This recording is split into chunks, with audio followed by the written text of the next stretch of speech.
from Let's Build Language, and today I'm going to show you how you can use my Spin, Say, and Build boom card decks together. So there's an activity deck and a spinner deck. So this is the menu for the Build a Pizza activity deck. You might be working on I want phrases, I need phrases, or put on phrases to have your students give the directive. Each phrase has 3 different levels. So let's say we are working on I need at the forward level.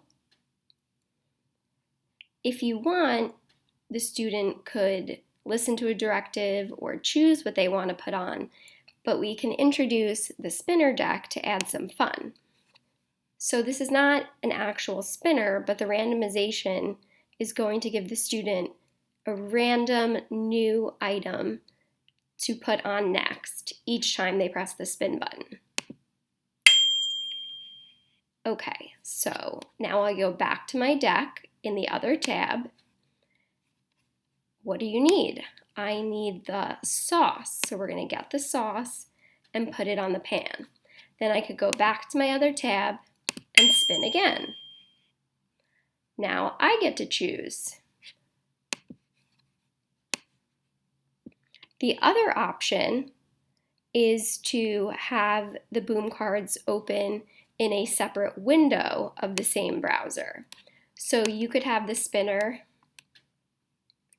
over here, and you could have your activity deck like this if you felt your student needed to have the spinner visual right next to the board. And you would need to screen share your entire screen for them to see both of these. So this is a fun way to add something interesting to these activity decks. Okay, thanks for watching.